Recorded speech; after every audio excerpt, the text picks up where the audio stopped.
الحمد لله نحمده ونستعينه ونستغفره ونؤمن به ونتوكل عليه ونعوذ بالله من شرور أنفسنا ومن سيئات أعمالنا من يهده الله فلا مضل له ومن يضلله فلا هادي له ونشهد أن لا إله إلا الله وحده لا شريك له ونشهد أن سيدنا ومولانا محمدا عبده ورسوله أما بعد أعوذ بالله من الشيطان الرجيم بسم الله الرحمن الرحيم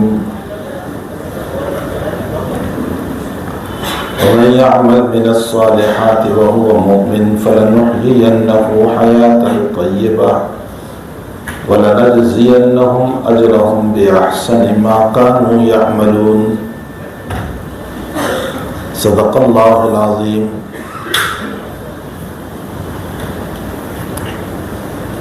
بزرگان محترم، السلام علیکم ورحمۃ اللہ وبرکاتہ.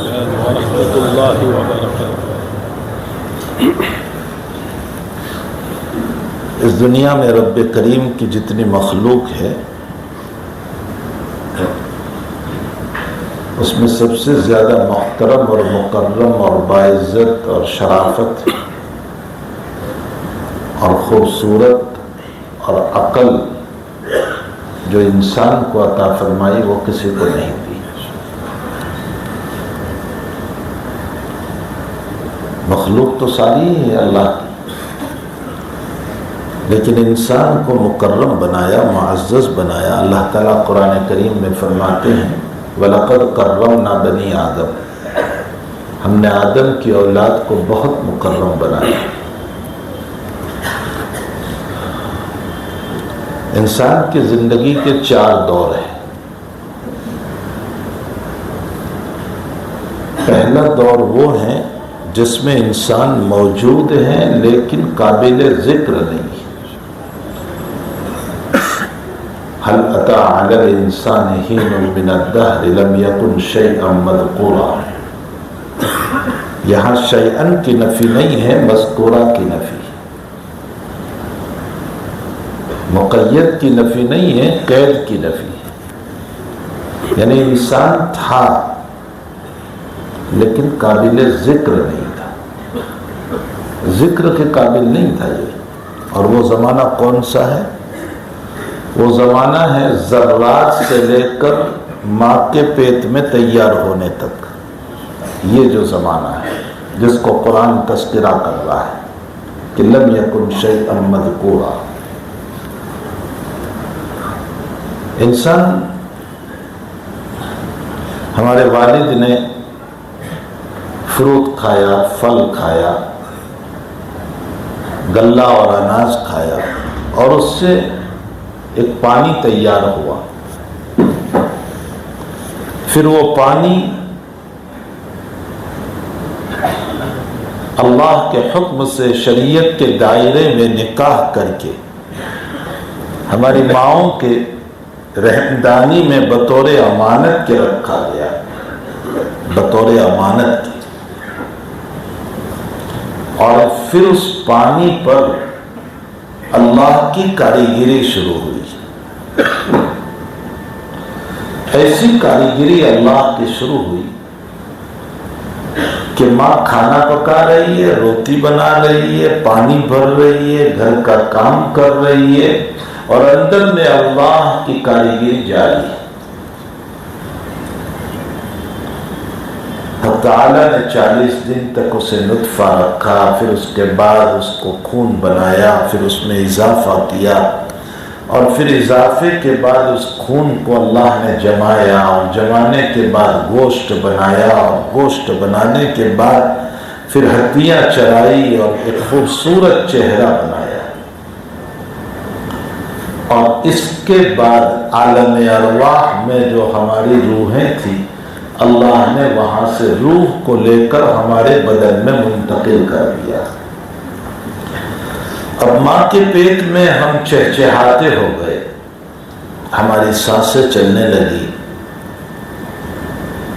ہماری غذا اندر پہنچنے لگی.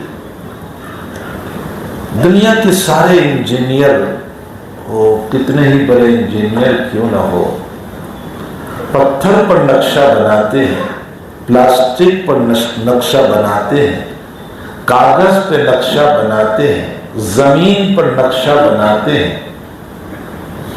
دنیا کے سارے انجینئر، چاہے وہ امریکہ کا ہو، چاہے وہ یورپ کا ہو، چاہے وہ آسٹریلیا کا ہو، چاہے وہ ایشیا کا ہو، بس انہی چیزوں پر وہ نقشہ بناتے ہیں، پانی پر کوئی نقشہ نہیں بناتا۔ میرا اللہ پانی پر نقشہ بناتا ہے، اس نے پانی پر نقشہ بنایا، اور وہ بھی 2-3 قطرے تھے، اور انہی 2-3 قطروں کو پھیلا کر کے ایک خوبصورت انسان بنایا۔ یہ اللہ ہی کی کاریگری ہے، کسی اور کی نہیں ہو سکتی۔ آپ نے ترکی کے زلزلے کے سلسلے میں سنا ہوگا کہ ایک بچہ 110 گھنٹے کے بعد نکالا جاتا ہے۔ 110 گھنٹے کا مطلب یہ نکلا کہ 5 دن کے بعد نکالا جاتا ہے۔ 5 سال کا بچہ ہے، اور میڈیا والے اسے پوچھ رہے ہیں کہ تو بالکل دبا ہوا تھا، کوئی شکل نہیں تھی، کھانا پانی سانس وغیرہ کی، تو زندہ کیسے رہا؟ تو وہ بچہ کہہ رہا ہے کہ مجھے بھوک اور پیاس لگتی تھی تو کوئی سفید کپڑے میں ظاہر ہو کر مجھے کھلاتا اور پلاتا تھا، میرا اللہ یاد آ رہا ہے۔ میں من گھڑت داستان نہیں سنا رہا۔ ایک عورت 11 دن کے بعد نکالی جاتی ہے پتھر کے نیچے سے، جہاں سانس جانے کا کوئی راستہ نہیں، اور 11 دن کے بعد وہ جیسے ہی نکالی گئی، وہ ہاتھ اٹھا کر کے کہہ رہی ہے کہ میرا رب 100% سمجھ میں آ گیا کہ وہ بغیر کھلائے پلائے، آفتاب چاند کے بغیر اور سانس کی شکلوں کے بغیر بھی زندہ رکھ سکتا ہے۔ خود اس عورت کا بیان ہے، قرآن نے تو اس کے نظائر پیش کیے ہیں۔ سورہ کہف، اصحاب کہف جو ہیں وہ 300 سے زائد سال اللہ نے ان کو سلایا۔ جب وہ سو گئے تو 300 سے زائد سال ہو چکے، بیچ میں اٹھے نہیں۔ کسی آیت میں نہیں ہے کہ وہ بیچ میں پانی پینے کے لیے اٹھتے ہو۔ ہم تو رات میں 2 مرتبہ پانی پینے اٹھتے ہیں اور 3 مرتبہ پیشاب کرنے اٹھتے ہیں۔ 300 سال سے زائد قرآن کریم نے جو لفظ کہا ہے نا، ثلاثمائہ وازدادوا 9، صاحب روح المعانی نے اس پر ایک عجیب نکتہ لکھا کہ اللہ نے ڈائریکٹ 309 کیوں نہیں کہا، ثلاثمائہ و9 یہ کیوں نہیں کہا؟ اہل علم جانتے ہیں کہ ثلاثمائہ الگ کیا اور اس پر 9 ہم نے زیادہ کیے، یعنی 309، لیکن 9 کو علیحدہ کیوں بیان کیا؟ ساتھ میں بیان کر دیتے اللہ کہ 309 سال سوئے۔ صاحب روح المعانی لکھتے ہیں شمسی اعتبار سے وہ 300 سال سوئے اور قمری اعتبار سے 309 سال سوئے۔ یہ قمری اعتبار سے 9 زیادہ ہو رہے تھے جس کو علیحدہ بیان کیا۔ ایک شمسی نظام ہے، ایک قمری نظام ہے۔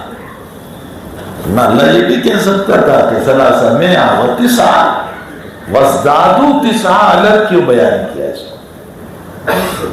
مطلب یہ ہے کہ آفتاب کے اعتبار سے تو 300 سال ہے، چاند کے اعتبار سے چونکہ چند سالوں پر ایک سال بڑھتا جاتا ہے تو 300 سال پر 9 سال بڑھ گئے۔ یہ اصحاب کہف 300 سال تک سوتے رہے، ان کی کروٹیں بدلی اللہ نے۔ وَنُقَلِّبُهُمْ ذَاتَ الْيَمِينِ وَذَاتَ الشِّمَالِ، ہم ہی ان کی کروتوں کو بدلتے تھے۔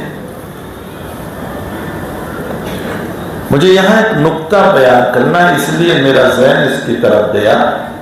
یہ 300 سال تک سوتے رہے، لیکن جتنی عمر میں سوئے تھے اتنی ہی عمر میں اٹھے۔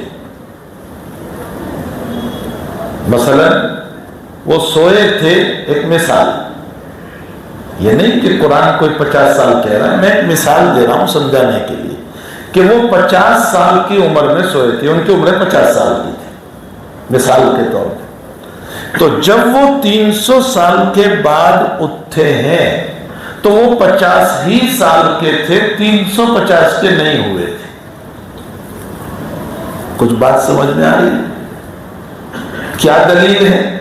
وہ اٹھنے کے بعد یوں پوچھنے لگے کہ بھئی تم کتنا یہاں سوئے آپس میں ایک دوسرے سے؟ تو ایک کہنے لگا کہ بعض یوم، آدھا دن، اور کچھ کہنے لگے کہ ایک دن۔ اگر یہ 350 سال کے ہو گئے تھے تو داڑھی اتنی بڑی ان کی لمبی ہو جاتی، سفید ہو جاتی، نہ معلوم ان کے چہرے پر کتنی نلکیاں پڑ جاتی، برے ہوئے ہوتے اٹھنے کے بعد، تو پھر ایک دن یا آدھا دن وہ کیوں کہتے؟ وہ اپنی حیثیت کو دیکھ کر یوں کہہ دیتے کہ آپ تو کوئی بہت لمبی مدت سوئے ہیں۔ قرآن کی آیت دلالت کر رہی ہے کہ جس عمر میں سوئے اسی عمر پر اٹھتے ہیں۔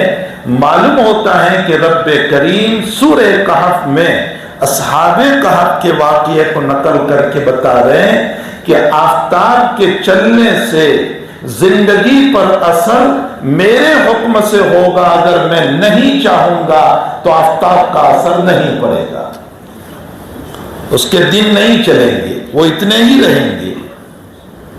اگر 50 سال ہے اور اللہ کو منظور یہ ہے تو اسی عمر کا رہے گا۔ اس سے معلوم ہوتا ہے کہ کائنات ساری کی ساری اسے رب کریم کے تابع ہے، یہ مسلم مسئلہ ہے۔ تو اس خالق کریم نے اس انسان کے پانی کے 2-3 قطروں پر اپنی کاریگری فرمائی اور ایک خوبصورت انسان بنایا، بہت مکرم، محترم اور خوبصورت بنایا۔ دوسری جگہ اللہ فرماتے لَقَدْ خَلَقْنَا الْإِنسَانَ فِي أَحْسَنِ تَقْوِيمٍ، ہم نے انسان کو بہترین شکل میں پیدا کیا، اس سے بہتر شکل اللہ نے کسی کو نہیں۔ ساری کائنات کو منہ جھکا کر کھانے والا بنایا اور انسان کو سر اٹھا کر کھانے والا بنایا۔ لطیف اشارہ ہے اس بات کی طرف کہ انسان تیرا سر اگر جھک سکتا ہے تو اللہ ہی کے سامنے جھک سکتا، کسی کے سامنے نہیں جھک سکتا۔ تیرا خالق و مالک اسی کے سامنے سر جھکے گا، کسی اور جگہ نہیں جھکے گا۔ وہ ایک واقعہ کتابوں میں لکھا ہوا ہے کہ ایک بیوقوف شوہر تھا، بعض مرتبہ بیوقوفی کرتے ہیں، تو بیوقوف شوہر تھا۔ اس نے بیوی سے یوں کہا، شوہر بھی عجیب بیوقوف قسم کے ہوتے ہیں۔ عربی میں نے ایک لطیفہ پڑھا کہ ایک صاحب جو ہیں ایک قبر پر جا کر بہت روتے تھے، زور زور سے روتے تھے، بہت روتے تھے۔ تو جو قبرستان میں روزانہ آتے تھے وہ ان کو دیکھ کر کہتے تھے کہ بھائی آپ کو اس قبر والے سے بہت محبت ہے، آپ بہت روتے ہیں، زور زور سے روتے ہیں، آپ کے ابا تو نہیں ہے، آپ کی امی تو نہیں ہے؟ کہا نہیں، میرے ابا بھی نہیں، میری امی تو کون ہے؟ کہا میری بیوی ہے۔ اچھا، اتنی محبت آپ کو بیوی سے، کیا آپ اتنا رو رہے ہیں زور زور سے؟ کہا نہیں، میں نے حدیث سنی ہے کہ جب مرنے والے پر نوحہ کیا جاتا ہے، زور سے رویا جاتا ہے، تو قبر میں عذاب دیا جاتا ہے۔ تو یہ مجھ کو ستا کر گئی ہے تو میں اس کو قبر میں عذاب دلانا چاہتا ہوں۔ بیوقوف ہے، پلے درجے کا بیوقوف ہے، ظالم تیری خدمت کی تھی اور تو اس کو قبر میں جو ہے مار کھلا رہا ہے۔ تو ایک بیوقوف درجے کا شوہر تھا، اس نے اپنی بیوی سے کہہ دیا کہ اگر تو چاند سے زیادہ خوبصورت نہ ہو تو تجھے طلاق۔ اب ظاہر سی بات ہے کہ چاند سے زیادہ خوبصورت تو کیسے ہو سکتی ہے؟ اس نے کہا مجھے طلاق پڑ گئی۔ پھر قول یہ لکھا ہے کتابوں میں کہ وہ امام ابو حنیفہ رحمۃ اللہ علیہ کو مسئلہ پوچھنے گئے، لیکن اور بھی نام ہے۔ بہرحال وہ کسی بڑے مفتی کے پاس وہ مسئلہ پوچھنے گئے کہ میرے شوہر نے مجھ کو یوں کہہ دیا کہ اگر تو چاند سے زیادہ خوبصورت نہ ہو تو تجھے طلاق، اور میں ہوں نہیں تو مجھے طلاق ہو گئی۔ تو چاہے وہ امام صاحب رحمۃ اللہ علیہ تھے یا کوئی اور تھے، انہوں نے جواب یوں دیا کہ تجھے طلاق نہیں پڑی۔ کہا کیوں؟ فرمایا قرآن یہ کہتا ہے کہ لَقَدْ خَلَقْنَا الْإِنسَانَ فِي أَحْسَنِ تَقْوِيمٍ، ہم نے ساری کائنات میں سب سے زیادہ خوبصورت انسان کو بنایا ہے۔ معلوم ہوتا ہے انسان چاند سے بھی زیادہ خوبصورت ہے، اس لیے تجھے طلاق نہیں پڑی۔ اہل علم تو اہل علم ہوتا ہے۔ اللہ تعالیٰ نے ہمارے اکابر کو جو علوم دیے تھے وہ اس طرح مسائل کو حل فرماتے تھے۔ بغداد میں ایک عورت تھی جو میت کو غسل دیا کرتی تھی عورتوں کو۔ وہ عز الدین ابن سلام رحمۃ اللہ علیہ کو مسئلہ پوچھنے گئی، اور مسئلہ یہ پوچھا کہ میں میت کو غسل دیتی ہوں اور ابھی میت ہوئی ہے اور میں حالت حیض میں ہوں، ایام میں ہوں، تو میں تو پاک ہوں نہیں، تو کیا میں میت کو غسل دے سکتی ہوں؟ علامہ عز الدین ابن سلام رحمۃ اللہ علیہ وہ مقدس شخصیت ہے، آپ نے فرمایا کہ ہاں غسل دے سکتی ہے، تو چاہے تو پاک نہیں ہے لیکن میت کو غسل دے سکتی ہے۔ فرمایا دلیل؟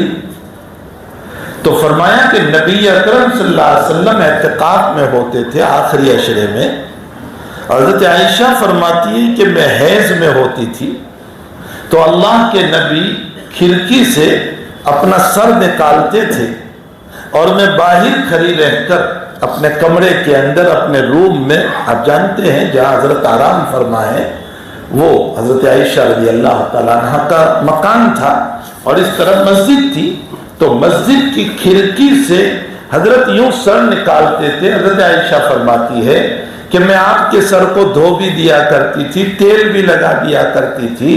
عز الدین ابن سلام فرماتے ہیں کہ جب حالت حیض میں مقدس نبی کے سر کو دھویا جا سکتا ہے تو میت کو کیوں غسل نہیں دیا جا سکتا؟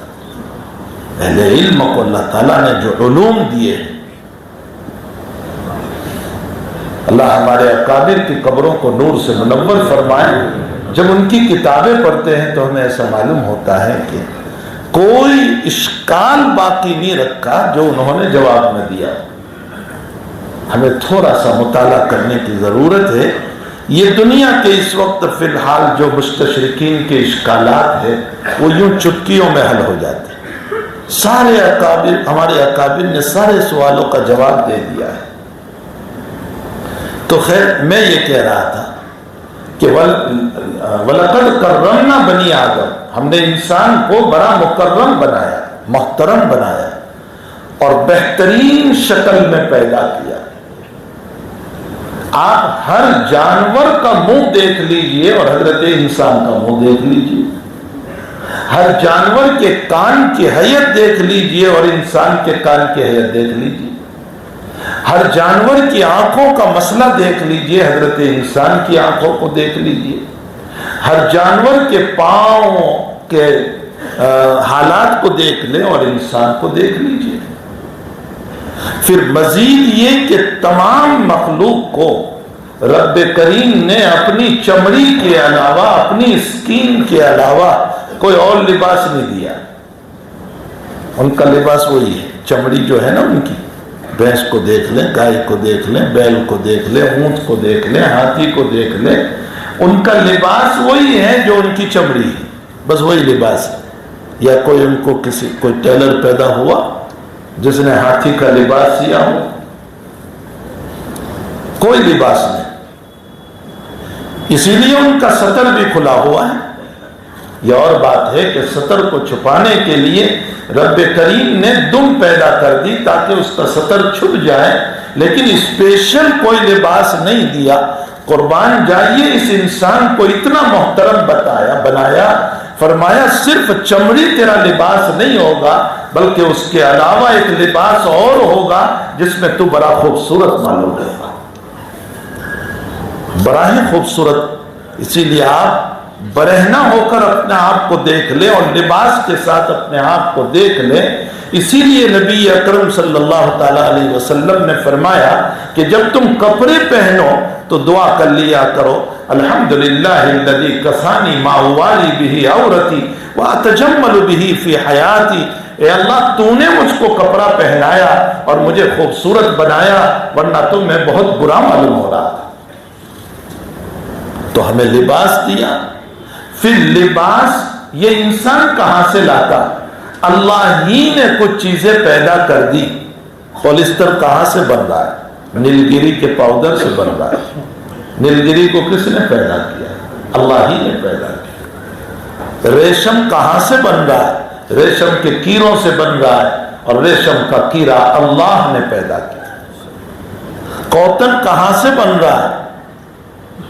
یہ روئی اور اون سے، یا جانوروں کے بدن کے اوپر جو بال ہے جیسے دمبا، ان بالوں سے اس کو بنایا جا رہا ہے، کاٹن کو اور گرم کپڑوں کو اور ان جانوروں کو، یا اسی طرح روئی کو پیدا کرنے والی اللہ کی ذات.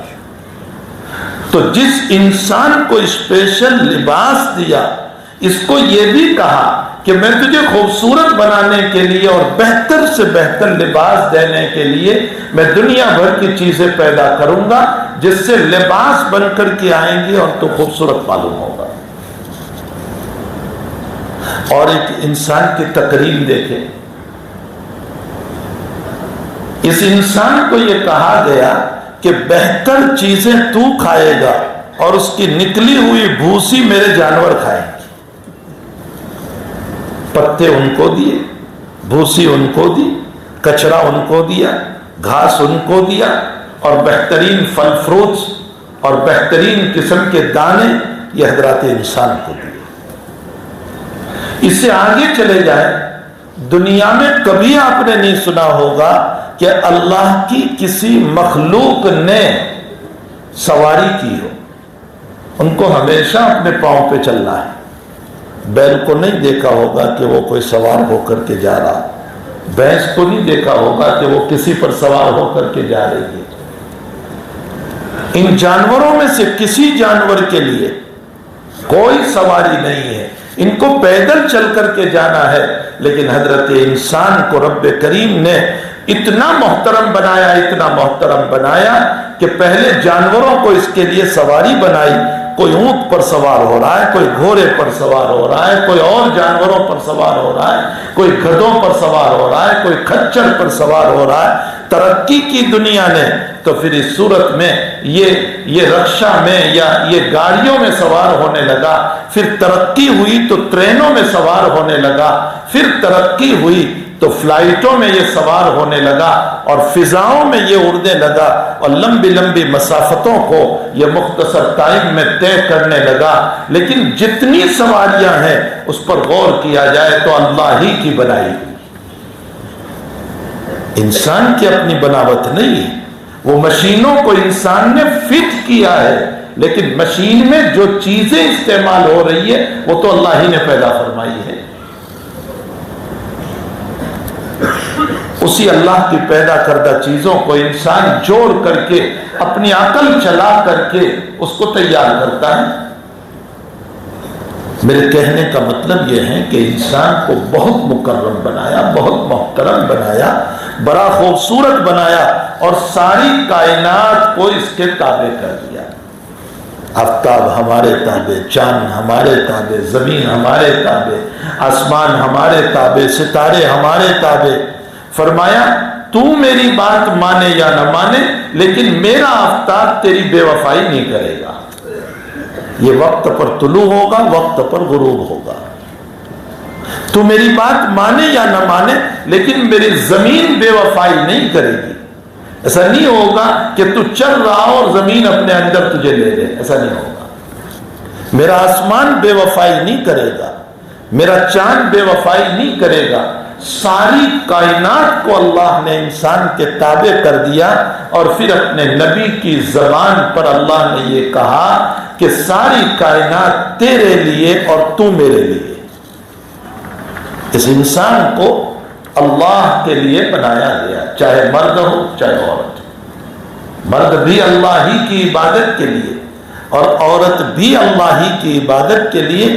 ما خلقت الجن والانس الا لیعبدون، ہم نے انسانوں کو اور ہم نے جنوں کو اللہ کی عبادت کے لیے پیدا کیا۔ ان دونوں مخلوق کو اللہ کی عبادت کے لیے، باقی مخلوق عبادت کے لیے نہیں ہے، باقی مخلوق ہماری ضرورت کے لیے، ساری مخلوق کو ہماری ضرورت کے لیے پیدا کیا۔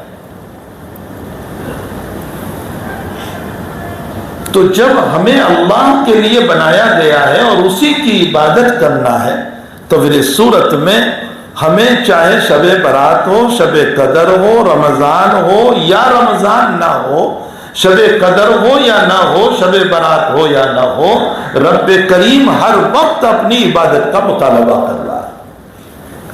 ہر وقت ہم سے یہ مطالبہ کر رہا ہے، میری عبادت کرو، میری عبادت کرو۔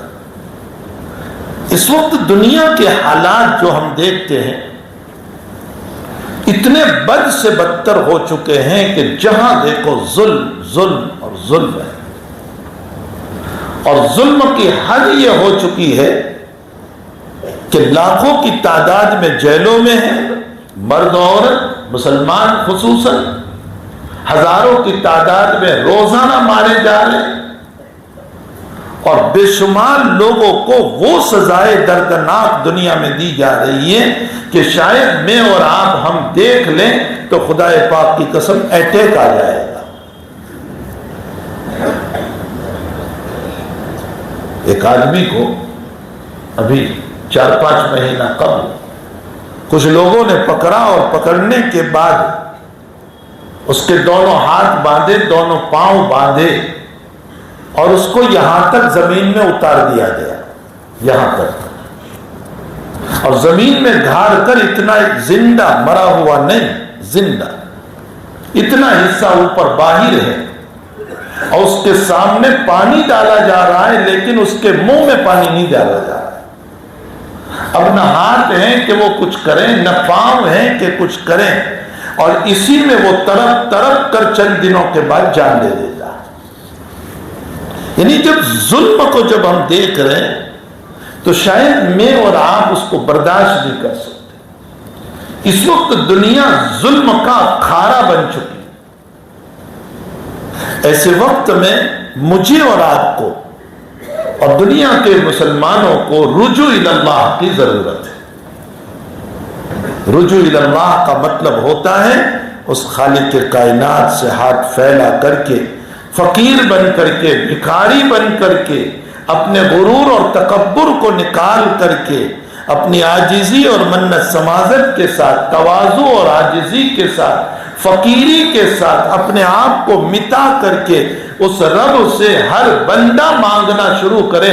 خدا پاک کی قسم اللہ کی رحمتیں آج بھی اتر جائے گی۔ لیکن افسوس یہ ہے کہ ان حالات کے باوجود جو بے نمازی ہے وہ آج بھی بے نمازی ہے، جو نماز نہیں پڑھتا وہ آج بھی نہیں پڑھتا، جو شرابی ہے وہ آج بھی شراب پی رہا ہے، جو زنا میں مبتلا ہے وہ آج بھی زنا میں مبتلا ہے، جو سود کے مسائل میں مبتلا ہے وہ آج بھی ہے، بس لگے ہوئے ہیں ان مسائل کے اندر۔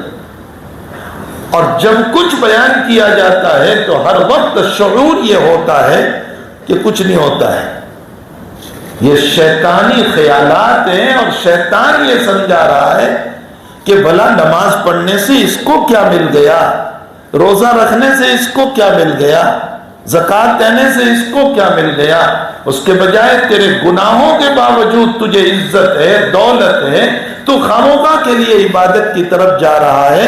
یہ شیطانی حربہ ہے. چونکہ خود اللہ سے وہ مایوس ہو چکا ہے اس لیے ہمیں بھی اللہ سے دور کرنا چاہتا ہے. اور اسی لیے ہم کو کچھ نمونے بھی بتاتا ہے کہ یہ آدمی بہت تمازی ہے لیکن دیکھ بیماریاں اس کے گھر میں ہیں. یہ آدمی بڑا دیندار اور لوگوں کو کھلانے پلانے والا ہے, اس کے باوجود حالات اس کے گھر میں ہیں. تو جب سارے عبادتوں کے باوجود حالات ہیں تو کیوں عبادت میں جا رہا ہے؟ اپنے گناہوں پر لگا رہے. کچھ نہیں ہوگا, تیری دولت بڑھتی چلی جائے گی, تیری عزت بڑھتی چلی جائے گی. اور انسان ہے کہ انہی خیالات میں ڈوب جاتا ہے اور گناہوں کے بعد میں دلیر بن جاتا ہے.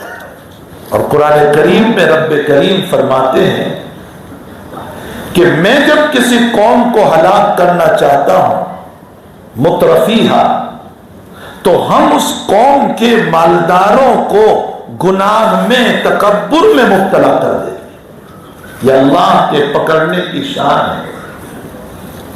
امرنا مترفیہا ففسقوا فیہا, ہم اس قوم کے مالداروں کو, ہم اس قوم کے بڑے لوگوں کو ففسقوا فیہا, فسق میں لگا دیتے. فحق علیہ القول, پھر ہمارا عذاب ثابت ہو جاتا ہے. فدمرناہا تدمیرا, پھر ہم ان کے لیے ایسی تدبیر کرتے ہیں کہ ان کے لیے بچانے والا کوئی نہیں ہوگا. میرے بھائیوں, اس لیے ہمیں اپنی زندگی کو بہت ٹھیک کرنا ہے. ایسی مبارک راتیں ہزاروں آئی اور گئی زندگی میں. کوئی 50 سال کا ہے, کوئی 40 سال کا ہے, کوئی 60 سال کا, کوئی 70 سال کا ہے. ہر سال آئی شب برات, 70 مرتبہ آئی کہ نہیں آئی, 50 مرتبہ آئی کہ نہیں آئی, 40 مرتبہ آئی کہ نہیں آئی. شب قدر ہر سال آئی, رمضان ہر سال آیا ہمارے اوپر, عیدین کی راتیں ہر سال آئی.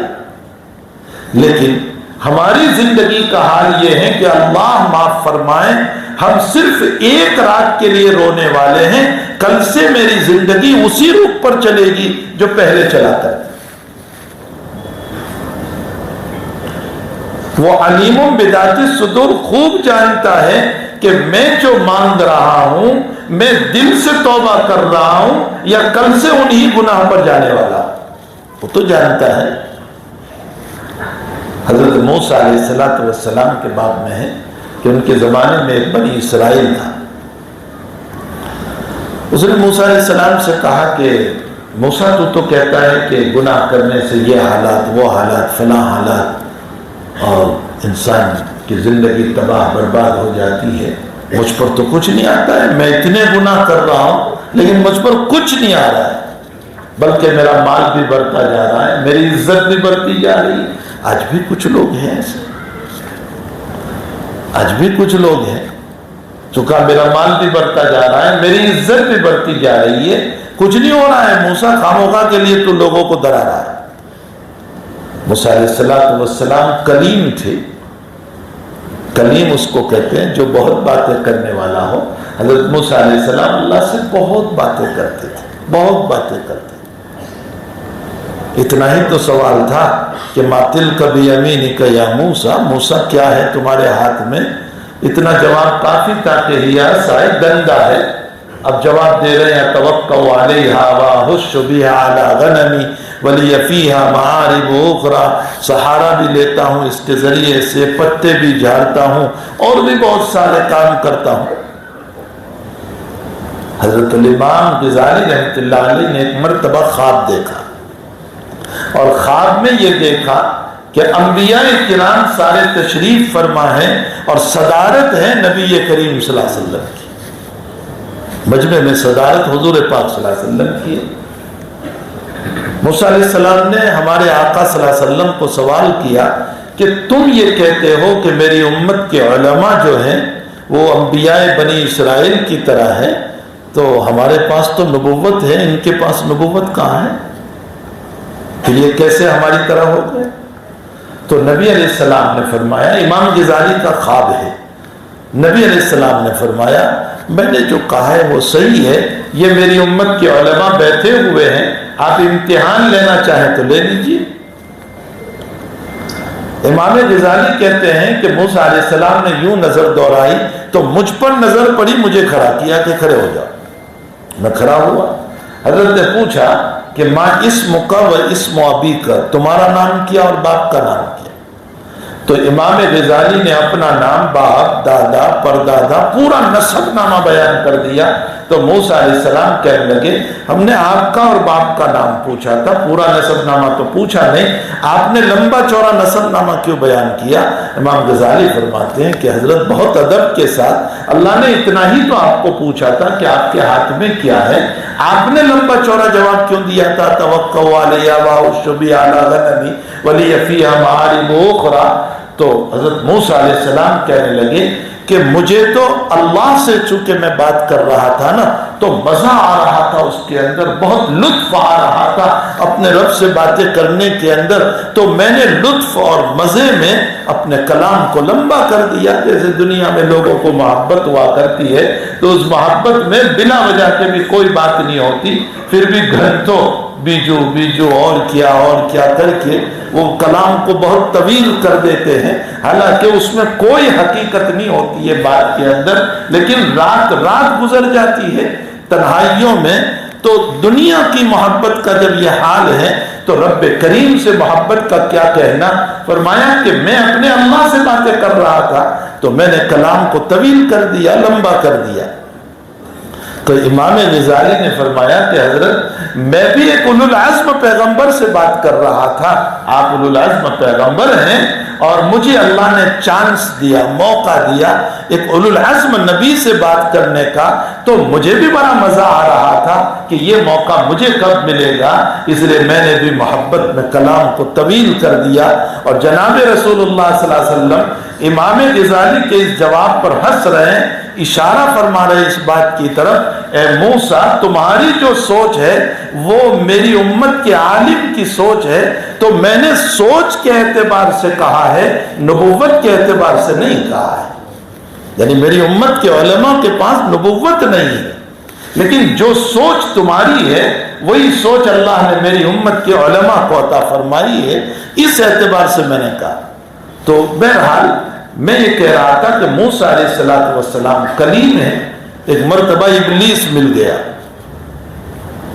ابلیس نے موسیٰ علیہ السلام سے کہا کہ موسیٰ تم اللہ سے بات کرنے کو طور پر جاتے ہو تو ذرا یہ پوچھ لینا کہ مردود تو میں ہو ہی گیا ہوں، کوئی معافی کا راستہ میرا پوچھ لینا اللہ سے۔ موسیٰ علیہ السلام نے پوچھ لیا کہ رب کریم وہ پوچھ رہا ہے کہ میری معافی کا کوئی راستہ؟ فرمایا بہت آسان راستہ ہے، ہم نے جو بات کہی تھی کہ آدم کو سجدہ کر لو، آج بھی وہ آدم کی قبر پر جا کر سجدہ کرتا ہے، میں اسے معاف کر دوں گا۔ موسیٰ علیہ السلام نے آ کر کے یہ بات بتائی اس کو، اس نے کہا کیا کہا اللہ نے؟ تو کہا یہ پیغام ہے تیرے لیے۔ تو مردود کمبخت متکبر جو تکبر سے بھرا ہوا تھا وہ کہنے لگا جب زندہ آدم کو سجدہ نہیں کیا تو مردہ آدم کو کیسے سجدہ کروں میں؟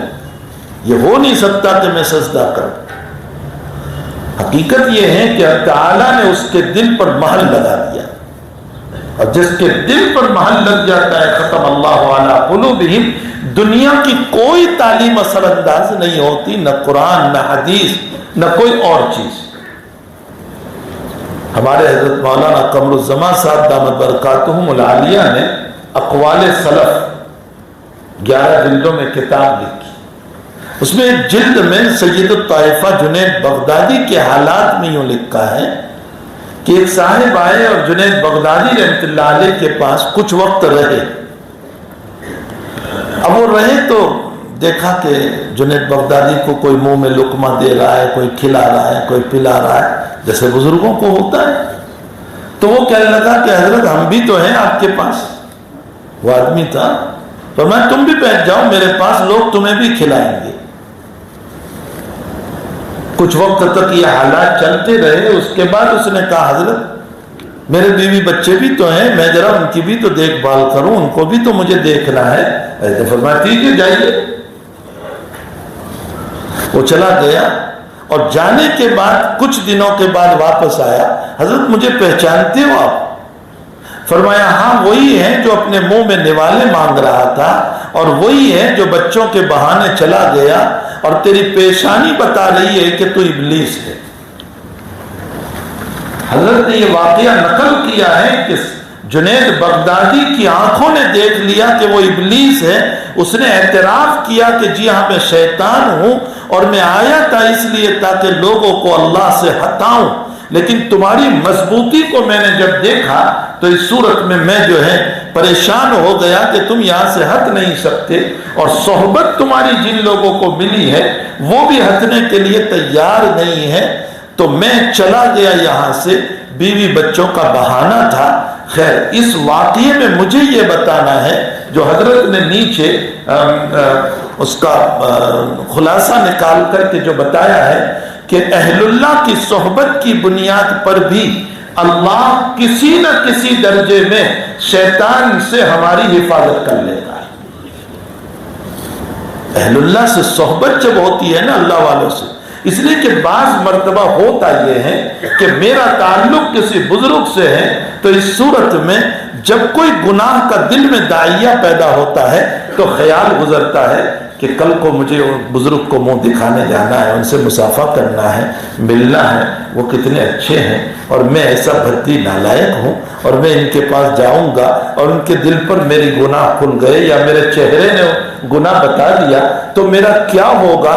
یہ وہ اہل اللہ کی صحبت ہے کہ جو انسان کو کسی نہ کسی درجے میں شیطان سے بچا لیتی۔ مسلم شریف کی روایت ہے، جناب نبی کریم صلی اللہ علیہ وسلم فرماتے ہیں کہ جنتی لوگ جب جنت میں جائیں گے تو اس موقع پر جنت میں جانے کے بعد یوں کہیں گے اللہ سے کہ اللہ، کچھ لوگ وہ تھے جو ہمارے ساتھ چٹگڑ کی مسجد میں نماز پڑھتے تھے، ہمارے ساتھ نماز پڑھتے تھے، اور ہمارے ساتھ اسی مسجد میں افطاری کرتے تھے، اور ہمارے ساتھ حج بھی کیا انہوں نے، کانو یصلون معنا ویصومون معنا ویحجون معنا، ہمارے ساتھ حج کرتے تھے، افطاری کرتے تھے، روزہ رکھتے تھے، نماز پڑھتے تھے، ہمارے ساتھ وہ تھے، آج وہ جنت میں کہیں نظر نہیں آ رہے، تو اللہ تعالیٰ فرمائیں گے کہ ان کے گناہوں کی کثرت سے وہ جہنم میں ہیں، جاؤ جہنم میں دیکھو۔ اب جب دیکھیں گے تو وہ جہنم میں ہوں گے تو حق تعالیٰ فرمائیں گے کہ اچھا میں تمہیں اجازت دیتا ہوں، وہ کہیں گے کہ اللہ ان کو نکال دے، تو اللہ تعالیٰ فرمائیں گے کہ تمہاری سفارش پر میں ان کو جہنم سے نکال کر جنت میں داخل کرتا ہوں۔ اس حدیث شریف کے ذیل میں حضرات علماء نے بحث کرتے ہوئے یوں لکھا ہے کہ اہل اللہ کی صحبت جو ہے وہ قیامت کے دن بھی کام آ جائے گی، کہ ہم اگر ان کی صحبت پہ رہے ہیں اور وہ جنت میں چلے گئے تو انشاءاللہ ہماری سفارش کر کے ہمیں نکال لیں گے۔ معلوم ہوتا ہے اللہ والوں کی صحبت دنیا میں بھی ہے، آخرت میں بھی، یہاں بھی کام آئے گی اور آخرت میں بھی کام آئے گی۔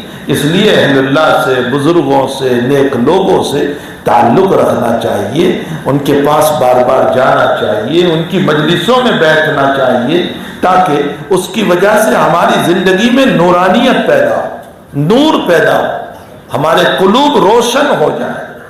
تو خیر میں یہ کہہ رہا تھا کہ اس کائنات میں اللہ نے ہم کو عبادت کے لیے بنایا ہے، تو اب ہمیں چاہیے کہ صرف انہی راتوں میں عبادت کا مسئلہ نہیں بلکہ ساری زندگی عبادت میں گزارنا ہے، ساری زندگی، ہماری پوری زندگی جو ہے وہ عبادت میں گزرنی چاہیے۔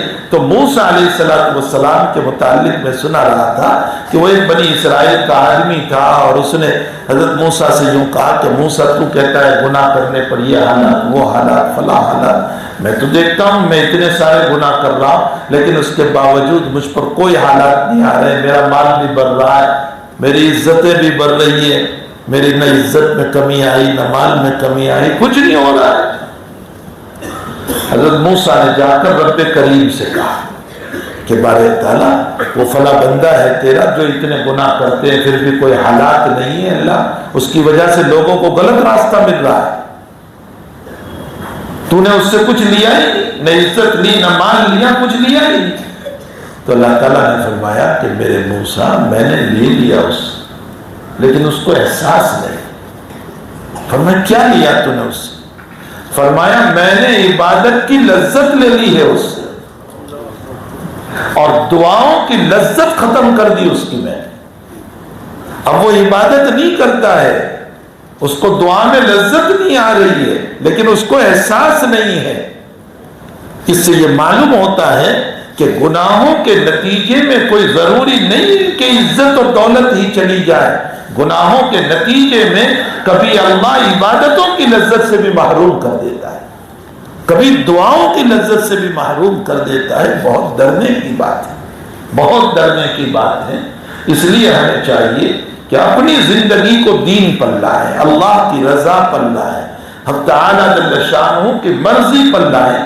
تو ایک زمانہ تو ہمارا وہ ہے جس میں انسان قابل ذکر نہیں تھا انسان، اور وہ ہے اس ذرات سے لے کر کے دنیا میں ہمارا وجود ہونے تک۔ دوسرا زمانہ ہمارا وہ ہے جو ہم دنیا میں آ گئے۔ اب دنیا میں آنے کے بعد اللہ نے اس دنیا کو دارالعمل بنایا، اس میں ہم کو عمل کرنا ہے، اللہ کی عبادت کرنا ہے۔ دنیا ضرورت کے لیے ہے، مقصود اصلی عبادت ہے۔ یہاں مقصود جو ہے وہ اصل اللہ کی عبادت ہے، باقی دنیا ضرور کمائی جائے، اس کے بغیر زندگی نہیں گزر سکتی ہے۔ تو یہ جو زندگی اللہ نے دی ہے یہ دارالعمل ہے۔ ہماری تیسری زندگی اور تیسرا دور جو شروع ہوگا وہ مرض الموت سے لے کر موت تک کا، یہ مرض الموت سے موت تک کا جو زمانہ ہے نا، یہ بڑا سخت زمانہ ہے۔ کیوں سخت زمانہ ہے؟ اس لیے کہ اس میں دنیا چھوٹنے کا غم ہے، اولاد چھوڑنے کا غم ہے، بیوی چھوڑنے کا غم ہے، اندھیری کوٹری سامنے آ رہی ہے، حالات سامنے ہیں، فرشتے سامنے ہیں، اور ایسے موقع پر روح کا نکلنا بدن سے ہے۔ حضرت عیسیٰ علیہ السلام کے زمانے میں حضرت عیسیٰ علیہ السلام نے کم بإذن اللہ کہہ کر کسی کو زندہ کیا۔ اس سے پوچھا کہ تو نے موت کو کیسے پایا؟ اس نے کہا سر پر 1000 تلوار برداشت ہو سکتی ہے لیکن موت کا جھٹکا برداشت نہیں ہو سکتا۔ یہ جو مرحلہ ہے نا، لیکن اس مرحلے میں بھی رب کریم اتنا رحیم و کریم، اتنا رحیم و کریم، اتنا رحیم و کریم ہے کہ وہ مومن کے لیے کچھ حالات پیدا تو کر دیتا ہے۔ بیماری برادی، مسائل آ گئے، سخت تھوڑا سا مسئلہ ہو گیا، لیکن یہ اس لیے کرتا ہے تاکہ یہی صاف ہو جائے اور قبر اس کے جنت اور باغیچہ بن جائے۔ یہ اللہ کی رحمت ہے۔ پھر سکرات جو ہوتی ہے وہ نبی کریم صلی اللہ علیہ وسلم کو بھی ہوئی، سکرات جو ہے نا وہ نبی کریم صلی اللہ علیہ وسلم کو بھی ہوئی۔ بخاری شریف کی روایت ہے کہ حضرت نے ٹھنڈا پانی منگوایا اور یوں چہرے پر لگاتے تھے اور فرمایا عائشہ ان للموت سکرات، موت کی سختی ہے، موت کی سختی۔ حضرت عائشہ فرماتی ہے، روایت ہے بخاری شریف میں، کہ میں نے میرے نبی کی جب سکرات دیکھی تو پھر اس کے بعد اگر کسی کو سکرات ہوتی تھی تو میں نے اس کو برا نہیں سمجھا، اس لیے کہ جب نبی کو ہو سکتی ہے تو امتی کو کیوں نہیں ہو سکتی، میں نے اس کو برا نہیں جانا۔ اس کا مطلب یہ ہے کہ عائشہ پہلے یہ سمجھ رہی تھی امی جان کہ سکرات وہ گنہگاروں کو ہوتی ہے، لیکن جب نبی کو دیکھا تو یقین ہو گیا کہ نیکوں کو بھی ہوتی۔ اب سوال یہ پیدا ہوتا ہے کہ نبی کریم صلی اللہ علیہ وسلم کو سکرات کیوں ہوئی؟ یہ ایک سوال ہوتا ہے۔ محدثین نے اس کے بہت سارے جواب دیے۔ ملا علی قاری رحمۃ اللہ علیہ نے ایک جواب دیا ہے، فرمایا کہ نبی سکرات اس لیے ہوتی ہے کہ یا تو گناہ معاف ہو جائے تاکہ سیدھا جنت میں، لیکن حضرت کے تو کوئی گناہ نہیں تھے، معصوم تھے، یا درجات بلند ہو جنت کے اندر۔ حضرت کو تو سارے ہی درجات بلند تھے، جنت کی چابی آپ کے ہاتھ میں، شفاعت کبریٰ آپ کے لیے، تو پھر آپ کو کیا ضرورت تھی؟ تو پھر سکرات ہوئی کیوں آپ کو؟ ملا علی قاری رحمۃ اللہ علیہ فرماتے ہیں مرقات میں کہ حضرت کو سکرات اس لیے ہوئی کہ امت میں اگر کسی کے والد کو یا ماں کو یا بیوی کو یا بچے کو یا شوہر کو اگر سکرات ہو تو وہ اپنے نبی کی سکرات کو یاد کر لے تاکہ اس کو تسلی ہو جائے۔ جناب نبی کریم صلی اللہ علیہ وسلم نے امت کی تسلی کے خاطر سکرات کو بھی برداشت فرمایا، ہماری تسلی کے خاطر کہ اگر میرے والد کو ہو رہی ہے تو میرے آقا کو ہوئی، میری ماں کو ہو رہی ہے تو میرے آقا کو ہوئی تھی، اور میرے شوہر یا میری بیوی کو ہو رہی ہے تو میرے آقا کو بھی ہوئی تھی۔ حضرت نے امت کے خاطر سکرات کی سختی کو بھی برداشت فرمایا۔ اللہ کے لاکھوں سلام ہو ذات اقدس پر، اور لاکھوں صلات ہو ذات اقدس پر، جو دنیا سے جاتے جاتے بھی امت کی تسلی کا سامان دے گیا، خود برداشت کر گیا، خود برداشت کر گیا، لیکن امت کی تسلی کا سامان دے گیا۔ تو بہرحال ایک دور ہمارا یہ ہے، ایک تیسرا دور جو مرض الموت سے لے کر موت تک، اور ایک چوتھا دور جو ہے وہ قبر سے لے کر حشر تک۔ نہ معلوم ہو کتنی مدت ہمیں وہاں سونا ہے۔ اس کے بعد پانچواں دور حشر سے لے کر کے فیصلے تک۔ اللہ تعالیٰ ہم تمام کا فیصلہ جنت کا فرما دے اپنی رضا سے، اور حق تعالیٰ جہنم کا گھرا بننے سے ہم سب کی حفاظت فرمائے۔ تو ایسی مقدس رات، حضرت علی رضی اللہ تعالیٰ عنہ کا فرمان ہے بخاری شریف میں، الدنیا مدبرۃ والآخرۃ مقبلۃ ولکل منہما بنون فکونوا من ابناء الآخرہ ولا تکونوا من ابناء الدنیا۔ اے لوگو، آخرت سامنے آ رہی ہے، دنیا پشت پھیر کر جا رہی ہے۔ ظاہر سی بات ہے 10 سال 20 سال 30 سال 40 سال جو ہمارے گزرتے جا رہے ہیں، دنیا جا رہی ہے۔ مجھے افسوس ہے ان لوگوں پر جو اپنا سال پورا ہونے پر برتھ ڈے مناتے ہیں اور کیک کاٹتے ہیں۔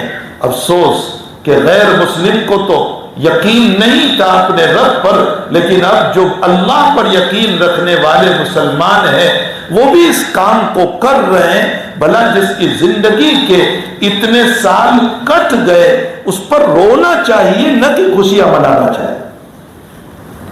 ہمیں تو رونا چاہیے، لیکن ہم خرافات میں پڑے ہوئے ہیں، اور اس سے بڑھ کر کے اب یہ امت ان خرافات پر پہنچ چکی کہ 12 ربیع الاول پر نبی کریم صلی اللہ علیہ وسلم کے نام کا نام لکھتے ہیں کیک کے اوپر، اللہ کے نبی کا، اور پھر اس کو کاٹا جا رہا ہے اور لذت لے کر کے کھایا جا رہا ہے۔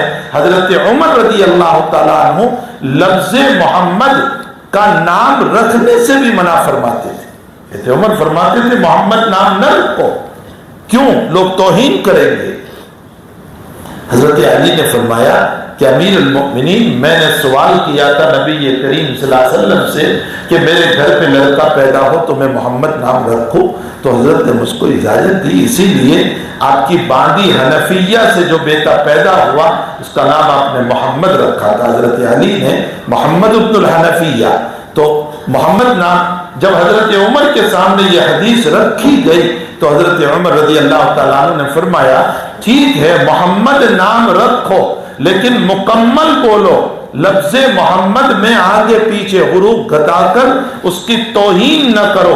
امیر المؤمنین سیدنا حضرت عمر تو نام کی توہین کرنے کو منع کر رہے ہیں، یہ امت کیک پر محمد لکھ کر کے اسے چھری سے کاٹ رہے ہیں اور کہہ رہے ہیں کہ ہم نبی کے شہدائی ہیں، نبی کے دلدادہ ہیں، نبی کے عاشق ہیں۔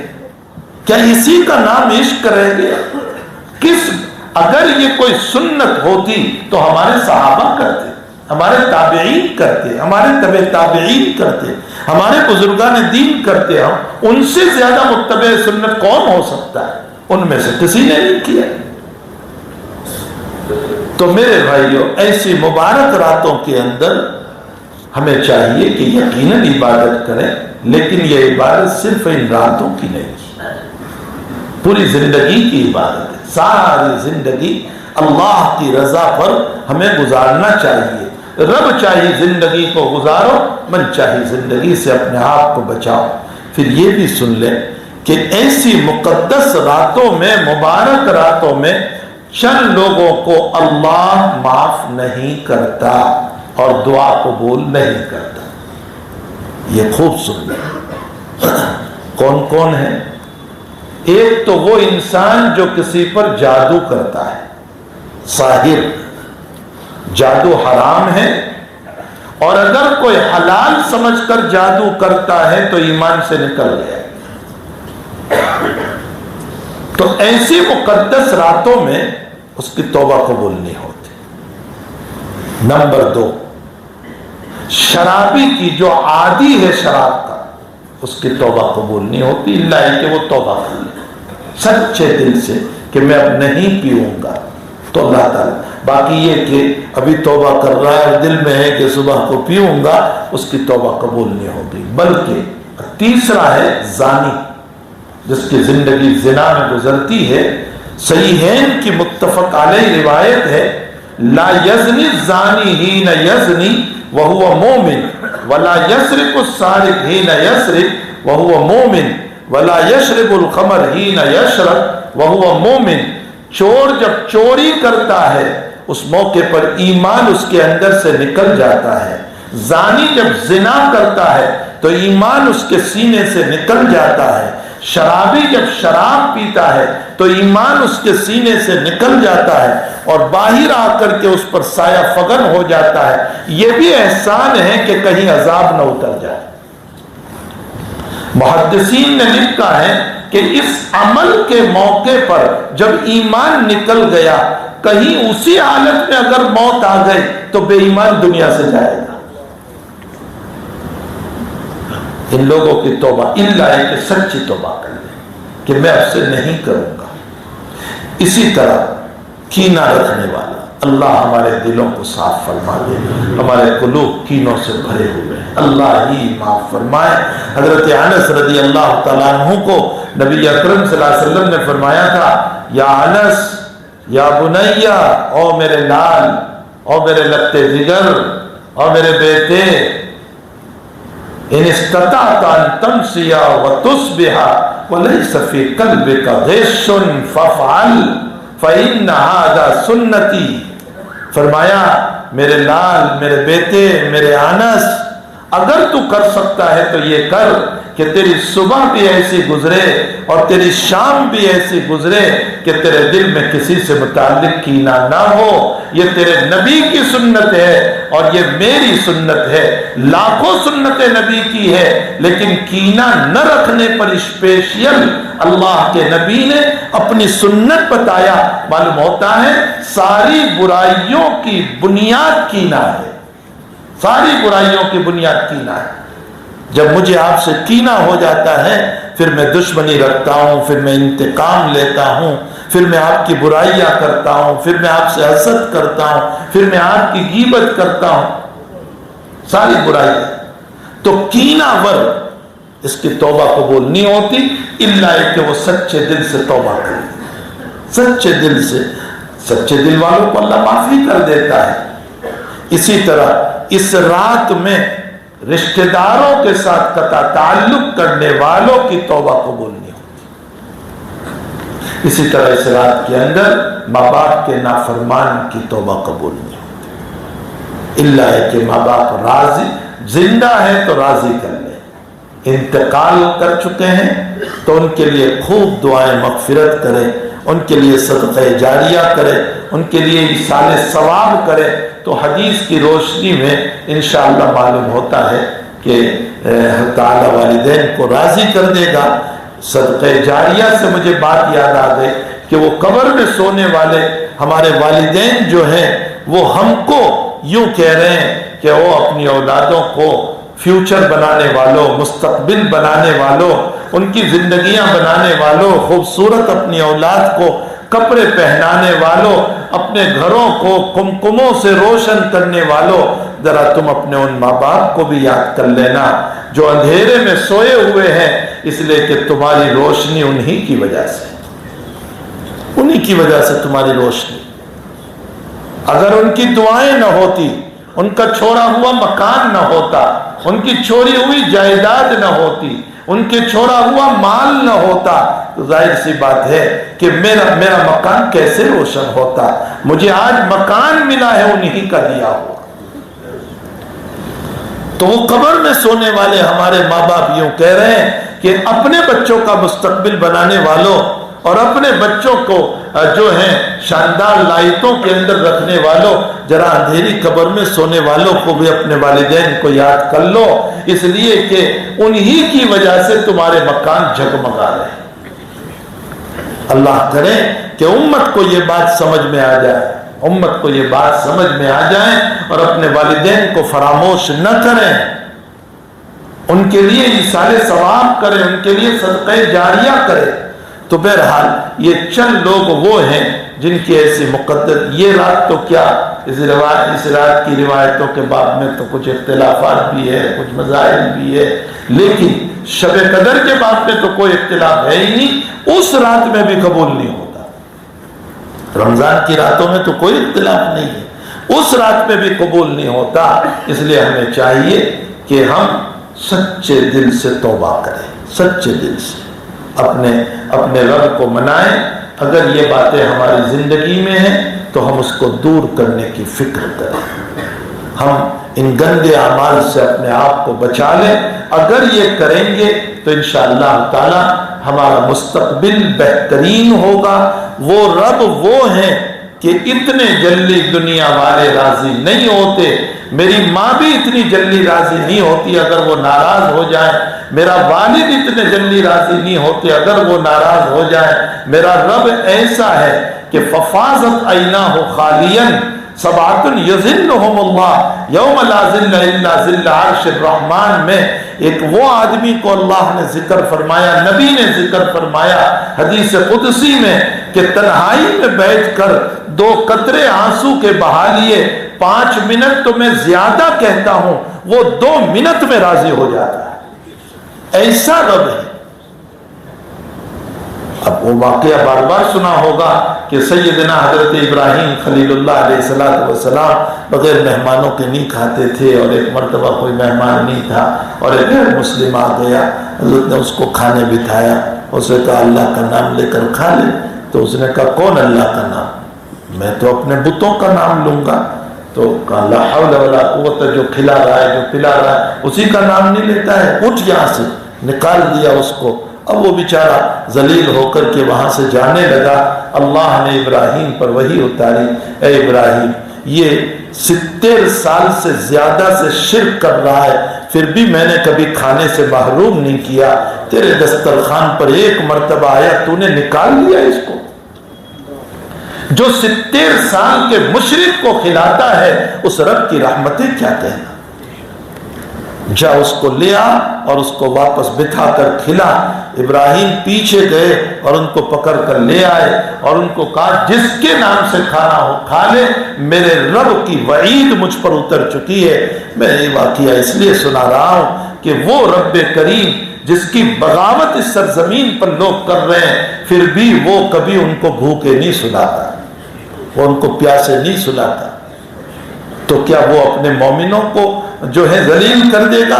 اللہ ولی الذین آمنوا، اللہ کہتا ہے میں خالق ساری دنیا کا ہوں، میں نے سب کو پیدا کیا، میں ہی خالق ہوں، لیکن خالق تو سب کا ہوں، باقی دوست کس کا ہوں؟ مومنوں کا دوست، کسی اور کا دوست نہیں۔ وہ کہہ رہا ہے میں دوست مومنوں کا ہوں۔ اللہ ولی الذین آمنوا یخرجوہم من الظلمات الی النور، کیسا دوست ہوں؟ فرمایا گناہ کے اندھیروں سے نکال کر میں تمہیں نیکیوں پر لے جا رہا ہوں، ایسا تمہارا دوست۔ تو وہ خالق سب کا ہے، دوست ہمارا ہے، اور جب دوست ہمارا ہے تو ہمیں دوست کے انداز میں اس سے مانگنا چاہیے، مچل مچل کے مانگنا چاہیے۔ دنیا میں پکی دوستی جب ہوتی ہے نا تو ہم کہتے ہیں تجھے دینا ہی پڑے گا مجھے۔ جب پکی دوستی ہوتی ہے، بڑی محبت جب ہوتی ہے نا تو کہتے ہیں جیب سے نکال لوں گا تیرے گھر کا جھاڑو دے کر لے جاؤں گا، چھوڑوں گا نہیں تجھے۔ جب دنیا کی پکی دوستی پر تو اللہ سے بڑھ کر پکی دوستی کسی سے نہیں ہو سکتی. جہاں وہ خود اپنے آپ کو ہمارا دوست بتا رہا ہے تو ہمیں تو مچل مچل کر اس سے مانگنا چاہیے. یہ کیا مسئلہ ہے کہ ایک مرتبہ مانگا اور یوں ہاتھ پھرا لیا؟ اس کا مطلب یہ ہے کہ تجھے دینا ہے تو دے ورنہ میں مجبور نہیں ہوں. یاد رکھو اس کے باوجود وہ ہم کو دے رہا ہے، ورنہ خدا پاک کی قسم ہماری دعائیں تو اللہ کی مذاق ہو رہی ہے، مذاق ہے اللہ. اور یہ بھی یاد رکھے کہ اس نے جن نعمتوں سے ہم کو نوازا ہے ان نعمتوں کے باوجود ہمارے گناہوں کی کثرت، وہ اللہ چاہتا تو بنی اسرائیل کے بستروں میں اس نے جوئیں پیدا کر دی، اس نے معدت پیدا کر دیے، اس نے خون پیدا کر دیا. وہ اللہ طاقت رکھتا ہے کہ ہم جب عشاء کی نماز چھوڑ کر سو جائیں تو وہ قادر مطلق ہے کہ میرے بستر میں سانپ اور بچھو پیدا کر دے. اس کو قدرت ہے، لیکن وہ ایسا نہیں کر رہا ہے بلکہ سکون کی نیند دے رہا ہے مجھے اور آپ کو. نماز چھوڑنے کے باوجود اطمینان سے ہم کو سلا رہا ہے. اپنا کمال نہ سمجھیو میرے بھائیو، اپنا کمال نہ سمجھیو، یہ دعائیں ہیں میرے آقا صلی اللہ علیہ وسلم کی، یہ حضور پاک صلی اللہ علیہ وسلم کی دعائیں ہیں. ان کی دعاؤں کی بدولت ہم بچے ہوئے، ورنہ ہماری کوئی حیثیت نہیں ہے. وہ چاہتا تو ہمیں کھانے سے محتاج کر دیتا، پینے سے محتاج کر دیتا. قربان جائیے ہمارے حضرت امام نووی رحمۃ اللہ علیہ، یہ علماء کرام جو اس میں ہیں وہ جانتے ہیں کتنے بڑے آدمی ہیں. مسلکن شافعی ہے، بہت بڑی شخصیت، محدث. کھانے کے بعد کی جو دعا آتی ہے الحمدللہ الذی اطعمنا وسقانا، اے اللہ تو نے کھلایا اور پلایا. تو امام نووی یہاں سوال کر رہے ہیں، سوال یہ کر رہے ہیں کہ دعا تو یوں کرنا چاہیے تھا نا، الحمدللہ الذی رزقنا، یا اللہ تو نے مجھ کو رزق دیا. رزقنا کہنا چاہیے تھا، یہ اطعمنا وسقانا، تو نے کھلایا. تو یہ کیوں بلوایا نبی علیہ السلام نے؟ حضرت امام نووی پردہ اٹھاتے ہیں نبی کی اس بات کے اوپر، فرمایا سارا رزق موجود ہے لیکن وہ اللہ نہ چاہے تو دسترخوان بھرا ہوا ہو پھر بھی ہم نہیں کھا سکتے تھے. وہ کھانسی پیدا کر دیتا، وہ اسی وقت اٹیک ڈال دیتا، وہ فالج ڈال دیتا، لقوہ ڈال دیتا، ہم گر پڑتے، ہم نہ کھا سکتے تھے. دسترخوان تو ہے بھرا ہوا لیکن ہم نہیں کھا سکتے تھے. اس بھرے ہوئے دسترخوان کو رحیم و کریم نے میرے پیٹ تک پہنچا دیا. اس پر بھی کہہ رہے ہیں کہ کھانے اور پینے پر اللہ کا شکر ادا کر. اطعمنا وسقانا وجعلنا، پھر کھانے پینے کا شکریہ یہ ہے کہ اللہ تو نے ہم کو مسلمان بنایا. وجعلنا من المسلمین، ہمیں مسلمانوں میں سے تو نے بنایا. تیرا کتنا کرم اور تیرا فضل ہوا، ورنہ ہم ناشکرے ہوتے تھے، ہم تیرے شکر گزار نہ ہوتے. بہرحال میرے بھائیو، جب وہ ہمارا دوست ہے تو صرف یہ نہیں کہ آج کی رات میں ہر وقت جب دعا کرے نا ایسے دعا کرو کہ وہ اللہ یقیناً ہم کو دے گا. ایسے مچل کے دعا کرنا چاہیے. اپنی انفرادی دعائیں بھی ایسی ہونی چاہیے. اللہ کے حبیب نے ہم کو ایک دعا سکھائی، بہت پیاری دعا، الحمدللہ الذی، جس کا مطلب یہ ہے کہ اللہ تو مجھے جو ہے اپنا رازدار بنا دے. میں نے کئی جگہ یہ دعا نقل کی ہے، اے اللہ تو مجھے اپنا رازدار بنا دے. اور کیا ہے وَإِنْدَنَا زُلْفَى،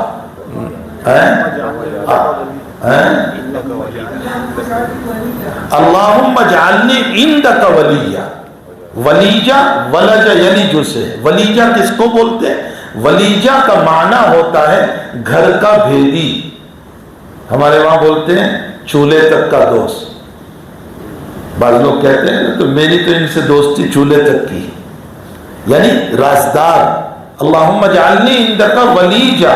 اللہ کے نبی نے یہ لفظ لا کر بتایا، تم اللہ سے یوں کہو اے اللہ تو مجھے اپنا رازدار بنا لے. کتنا پیارا لفظ ہے، مجھے اپنا رازدار بنا لے، مجھے اتنا قریب کر لے، اتنا قریب کر لے کہ میں تیرے گھر کا آدمی بن جاؤں.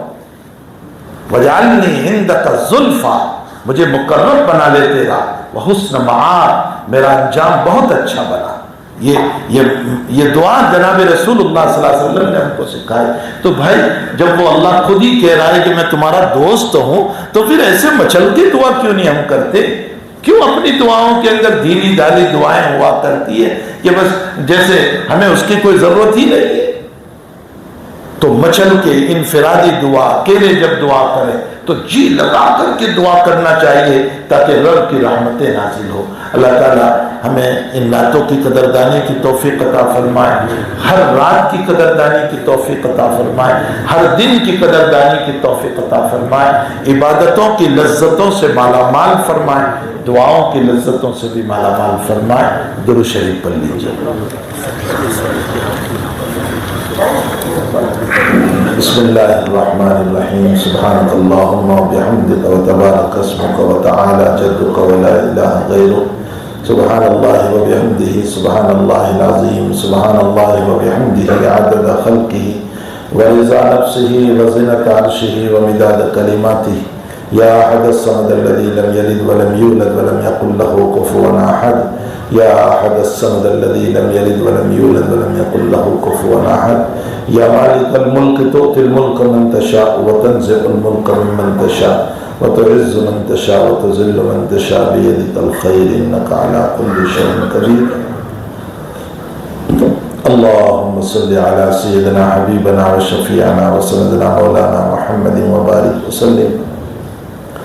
اللهم صل على سيدنا حبيبنا وشفيعنا وسندنا مولانا محمد وبارك وسلم.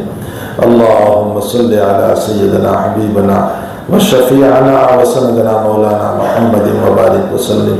اللهم ربنا آتنا في الدنيا حسنة وفي الآخرة حسنة وقنا عذاب النار وقنا عذاب القبر وقنا عذاب الحشر وقنا عذاب الفقر وقنا عذاب الدين واحشرنا يوم القيامة مع المتقين مع الأبرار.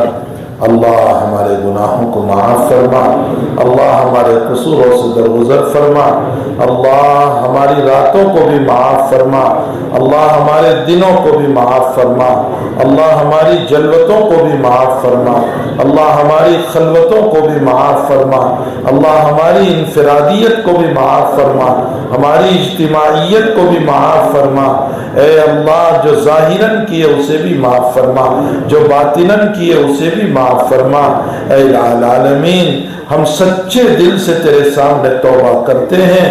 اللہ اس رات میں تو ہمیں معاف فرما دے, اللہ ہمیں معاف فرما دے, اللہ ہمیں معاف فرما دے. اے اللہ تیرے بندے بہت ہو سکتے ہیں لیکن ہمارا رب تیرے علاوہ کوئی نہیں ہو سکتا ہے. اے اللہ اگر ہم نے تیری عبادت چھوڑ دی تو لاکھوں تیری عبادت کرنے والے ہیں, لیکن اے اللہ ہمارا معاف کرنے والا تو ہی ایک ہے, تیرے علاوہ کوئی نہیں ہے. تو ہی ہمارا رزاق ہے, تو ہی ہمارا خالق ہے, تو ہی ہمارا مالک ہے, تو ہی ہمارا پالنہار ہے, تو ہی ہمارا مربی ہے. اے اللہ تو ہی سب کچھ ہے, اے اللہ تو ہی سب کچھ ہے. اے اللہ اپنے مجرموں کو معاف فرما دے, اپنے ناشکروں کو معاف فرما دے, اپنے نالائقوں کو معاف فرما دے. اے اللہ بچہ ناپاک ہوتا ہے, ماں دھٹکار نہیں دیتی, صاف کر کے سینے سے لگا لیتی ہے. اللہ ہم گندے ضرور ہیں, آپ ہمیں دھٹکار نہ دیجئے, ہمیں نکال نہ دیجئے.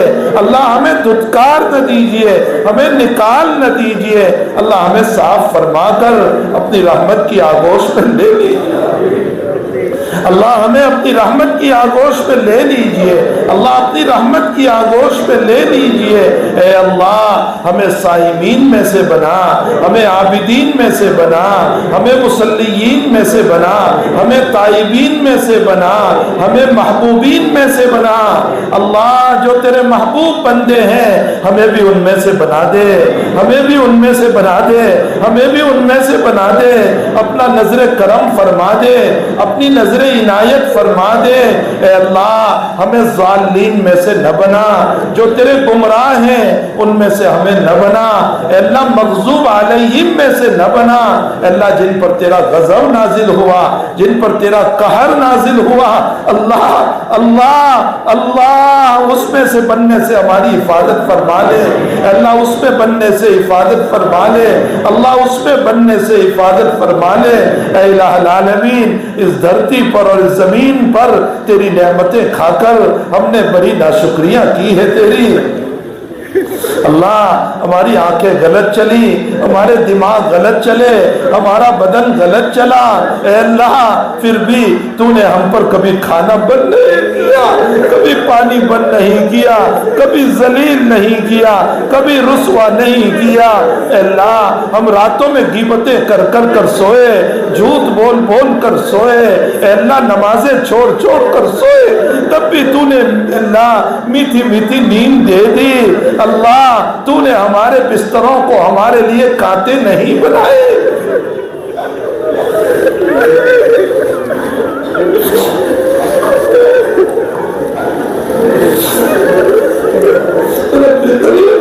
رب کریم تیری ستاریاں ہیں کہ ہم جی رہے ہیں۔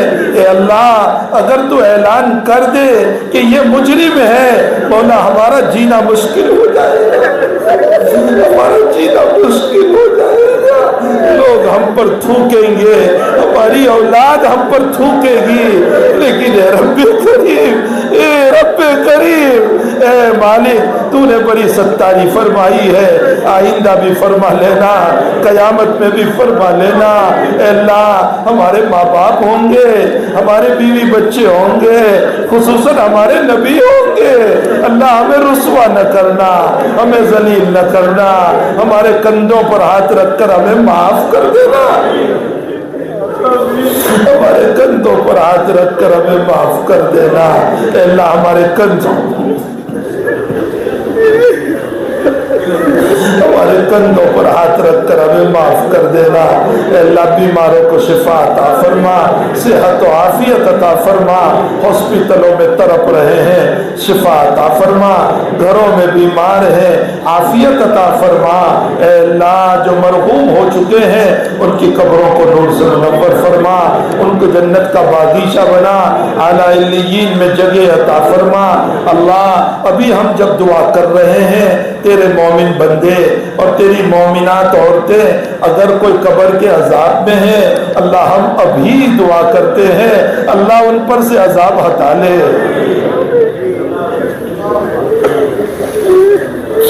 اللہ ان پر سے عذاب ہٹا لے، ان کی قبر کو جنت کا باغیچہ بنا دے۔ اے اللہ اے اللہ ان کی قبر کو جنت کا باغیچہ بنا دے، اللہ ان کو اعلیٰ علیین میں جگہ عطا فرما دے۔ اے اللہ جب تک جلائیں ہمیں بھی آبرو عزت و ایمان کے ساتھ جلانا۔ اے اللہ ذلتیوں سے بچانا، ہدایت کے بعد کفر سے بچانا، ایمان کے بعد کفر سے بچانا، ہدایت کے بعد ضلالت سے بچانا۔ اے اللہ بے نمازی بننے کے بعد بے نمازی بننے سے ہماری حفاظت فرمانا۔ اللہ جو تو نے ہدایت دی ہے ہمارے گناہوں کی نحوست سے چھین نہ لینا، ہم سے عبادتوں کی لذت نہ لے لینا، ہمیں سے دعاؤں کی لذت نہ لے لینا۔ اللہ ہم جیسے بھی ہیں اے اللہ نالائق صحیح لیکن تیرے بندے ہیں، اللہ اے اللہ تیرے بندے ہیں، اے اللہ تیرے بندے ہیں، اپنے نالائقوں کو معاف فرما دے، اپنے نالائقوں کو معاف فرما دے۔ اللہ تو ہمارے گناہوں کی نحوست سے ہمیں ظالموں کے حوالے نہ فرما، تو نے ہم کو کن کے حوالے کر دیا؟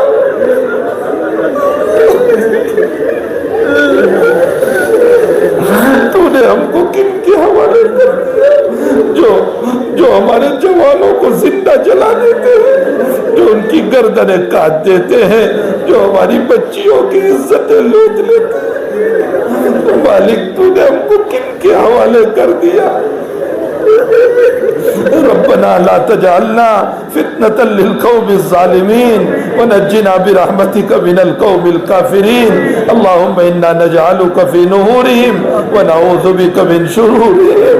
اے اللہ یہ تو کہتے ہیں کہ مسلمانوں کا اللہ مر گیا. اللہ تو مرتا نہیں ہے, تو حی لا یموت ہے نا, تو زندہ ہے نا اللہ, تو ہمارا اللہ ہے. تو نے ہم کو اپنا دوست بنایا ہے, تو نے خود اپنے آپ کو دوست کہا ہے. میرے مولا ہمارا کوئی سننے والا نہیں ہے, تو ہی ایک اللہ ہے جس کو ہم اپنے دکھرے سناتے ہیں. اللہ ہماری بگڑی بنا دے, ہماری بگڑی بنا دے, ہمارے دامن کو بھر دے, ہمیں خالی ہاتھ واپس نہ فرما, ہمیں خالی ہاتھ واپس نہ فرما, ہمیں خالی ہاتھ واپس نہ فرما.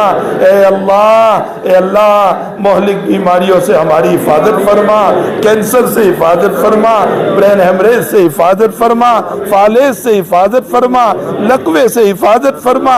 اللہ محتاج بننے والی بیماریوں سے حفاظت فرما. اللہ کسی کا محتاج نہ بنانا, اللہ کسی کا محتاج نہ بنانا, اپنے در کا محتاج بنانا. اللہ اپنے در کا محتاج بنانا. اے اللہ جن کے کاروبار تھپ ہو چکے ہیں ان کو برکتیں عطا فرما, رحمتیں عطا فرما. اللہ سب کے کاروبار میں برکتیں عطا فرما, رحمتیں عطا فرما. جو روزی روٹی سے پریشان ہیں اے اللہ ان کے غیب سے شکلیں اور صورتیں پیدا فرما. اے اللہ جو پریشان حال ہے ان کی پریشانیوں کو دور فرما.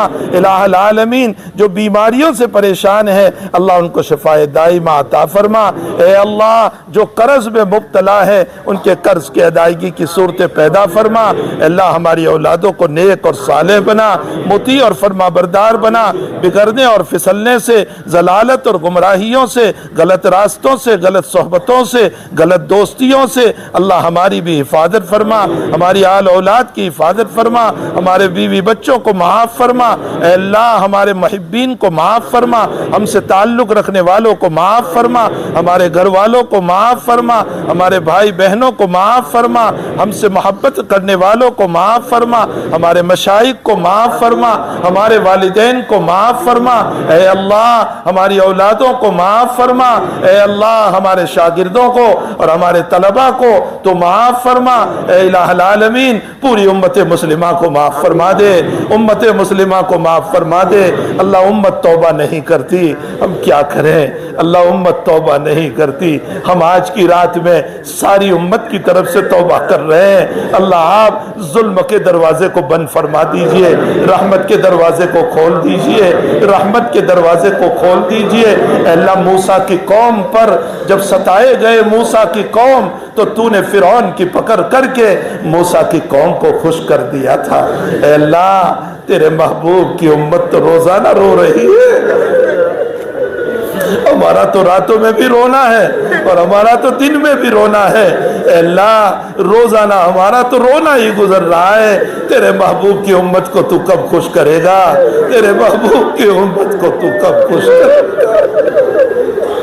اللہ ہمارے حالات بدل دیجئے, اللہ ہمیں عزت والی زندگی عطا فرما دیجئے, اسلام کا بول بالا فرما دیجئے, مسلمانوں کو اچھے اخلاق نصیب فرمائیے. اے اللہ آپس میں محبت نصیب فرما, پیار نصیب فرما, اتفاق و اتحاد نصیب فرما, ایک دوسرے کو معاف کرنے والے بنا, درگزر کرنے والے بنا. اے اللہ ہمارے مدارس کی حفاظت فرما, مکاتب کی حفاظت فرما, خانقاہوں کی حفاظت فرما, مرکزوں کی حفاظت فرما, علماء کی حفاظت فرما, صلحاء کی حفاظت فرما, دین کے داعیوں کی حفاظت فرما, عوام و خواص کی حفاظت فرما, مرد و عورت کی حفاظت فرما, سب کے کاروبار اور روزی روٹی کے اسباب کی حفاظت فرما. اے اللہ یہ مجمع تیرے پاس بھیک مانگنے آیا ہوا ہے, تو بھیک دے دے, تو بھیک دے دے, ہماری ضرورتیں پوری فرما دے, ہماری ضرورتیں پوری فرما دے, ہماری تمنائیں پوری فرما دے. اے اللہ جب تک جلائیں آبرو عزت و ایمان کے ساتھ جلانا, اٹھائیں تو ایمان پر موت دینا, نمازوں میں موت دینا, تلاوت پر موت دینا. اے اللہ آنا تو ہے ہی تیرے پاس, آنا تو ہے ہی, کوئی رہنے والا نہیں ہے, کوئی جلدی کوئی سویر کوئی دیر, آنا تو ہے ہی تیرے پاس. لیکن اے اللہ جب تو بلائے تو مجرم کی طرح نہ بلانا, جس کے ہاتھ بندھے ہوئے ہو، جس کو لاتیں ماری جا رہی ہو، اللہ ایسے نہ بلانا، ایسے نہ بلانا، اللہ ایسے نہ بلانا۔ اللہ ہمیں اکرام کے ساتھ بلا لینا، جیسے مہمان کو بلائے جاتے ہیں، اللہ جیسے مہمان کو بلائے جاتے ہیں، اللہ اس طرح تو ہم کو بلا لینا۔ اے الہ العالمین، بعد الموت کی ساری زندگی ہماری آسان فرما کر، قیامت کے دن اللہ ہمیں نبی کی سفارش کے جھنڈا تلے رکھ کر اللہ ہم سب کو اپنا فضل کرم فرما کر اپنی جنت سے مالا مال فرما دینا۔ اللہ ہم اس کے مستحق نہیں ہیں، ہم مستحق نہیں ہیں، ہمارا کوئی دعویٰ بھی نہیں ہے، ہمارے وہ اعمال بھی نہیں ہے، بس ہم تو تیری رحمت کے سہارے جی رہے ہیں، تیرے فضل کرم کے سہارے جی رہے ہیں، تیرے محبوب کی شفاعت کے امیدوار ہیں۔ اے اللہ اس نبی کی شفاعت اور تیرا فضل و کرم اے اللہ انشاءاللہ تعالی ہمیں ضرور جنت میں دلا دے گا۔ اللہ ہم اسی کے امیدوار ہیں، اللہ ہم سب کو عطا فرما دینا، اللہ ہم سب کو عطا فرما دینا، اللہ ہم سب کو محروم نہ فرمانا، اللہ ہم سب کو محروم نہ فرمانا۔ اے الہ العالمین، جو مانگا اپنے فضل سے عطا فرما، نہیں مانگا اپنے فضل سے نصیب فرما۔ اللہ ہماری دعاؤں کو، اس مجمع میں علماء ہیں، صلحاء ہیں، راتوں میں رونے والے ہیں، سفید داڑھی والے ہیں، معصوم بچے ہیں، اے اللہ جس کی آمین تجھے پیاری ہو اس کی آمین کے ساتھ ہم سب کی آمینوں کو بھی قبول فرما لے۔ آمین یا رب العالمین۔ وصلی اللہ علی النبی الکریم برحمتک یا ارحم الراحمین۔